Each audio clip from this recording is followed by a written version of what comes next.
एक समय की बात है जी। एक स्टेट में एक प्रतापी राजा राज करता था। एक दिन उसके दरबार में एक फॉरेनर आया और उसने राजा को एक सुंदर पत्थर गिफ्ट किया। राजा वो पत्थर देख करके बड़ा खुश हुआ। उसने उस पत्थर से भगवान विष्णु की जो प्रतिमा थी उसका निर्माण करके उसे स्टेट के मंदिर में स्थापित करने का डिसीजन लिया और प्रतिमा निर्माण का काम स्टेट के उस राज्य के महामंत्री को सौंप दिया। अब महामंत्री उस विलेज के सबसे बेस्ट मूर्तिकार के पास गया और उसे वो पत्थर देते हुए बोला कि महाराज, मंदिर में भगवान विष्णु की प्रतिमा स्थापित करना चाहते हैं।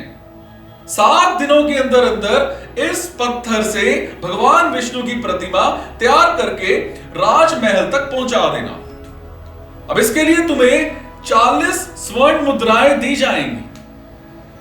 40 स्वर्ण मुद्राओं की बात सुन करके मूर्तिकार बड़ा खुश हो गया और महामंत्री के जाने के बाद प्रतिमा का निर्माण कार्य शुरू करने के उद्देश्य से अपने औजार निकाल लिए।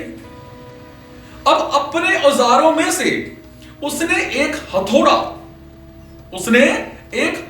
जो था वो लिया और पत्थर तोड़ने के लिए उस पर जोर से वार करने लगा। अब वार करने लगा पर जो पत्थर था जस का तस रहा। अब मूर्तिकार ने हथौड़े के कई बार पत्थर पर किए पर पत्थर नहीं टूटा। जनाब 50 बार प्रयास करने के बाद मूर्तिकार ने लास्ट बार कोशिश करने के उद्देश्य से हथौड़ा उठाया, पर यह सोच करके हथौड़े पर प्रहार करने के बाद ही पहले ही उसने हाथ खींच लिया कि जब यार 50 बार वार करने से पत्थर नहीं टूटा तो अब क्या टूटेगा। वो पत्थर लेकर के वापस महामंत्री के पास गया और उसे यह कह के वापस कर आया कि इस पत्थर को तोड़ना नामुमकिन है जनाब, मेरे से तो नहीं होने लगा। इसलिए भगवान विष्णु की प्रतिमा नहीं बन सकती। अब महामंत्री जो था उसने राजा का आदेश हर सिचुएशन में पूरा करना था, इसलिए उसने भगवान विष्णु की प्रतिमा निर्मित करने का काम गांव के एक नॉर्मल से मूर्तिकार को दे दिया। बड़ा नॉर्मल सा मूर्तिकार। अब पत्थर लेकर के मूर्तिकार ने महामंत्री के सामने ही उस पर हथौड़े से प्रहार किया और वो पत्थर एक ही बार में टूट गया। अब पत्थर टूटने के बाद मूर्तिकार प्रतिमा बनाने में जुट गया। इधर महामंत्री सोचने लगा कि काश पहले मूर्तिकार ने लास्ट ट्राई और की होती तो सफल हो गया होता और 40 स्वर्ण मुद्राओं का हकदार बनता। सीख क्या है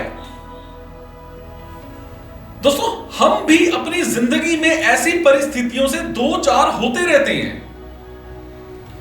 कई बार किसी काम को करने से पहले ही या किसी समस्या के सामने आने पर उसका निराकरण करने से पहले ही हमारा आत्मविश्वास जो है वो डगमगा जाता है और हम कोशिश किए बिना ही हार मान लेते हैं। कई बार हम 1-2 कोशिशों में असफलता मिलने पर आगे प्रयास करना छोड़ देते हैं। होता है ना ऐसा, जबकि हो सकता है कि कुछ कोशिशें जो हैं, कुछ प्रयास जो हैं और करने पर काम पूरा हो जाता या समस्या का समाधान हो जाता।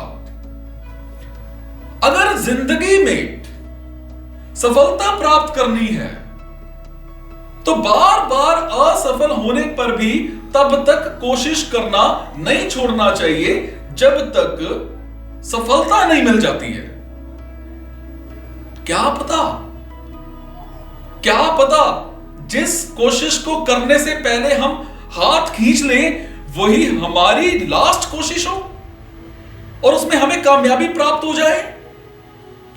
तभी कहता हूं बार बार, कोशिश करना ना छोड़ें, कोशिश करना नहीं छोड़नी चाहिए।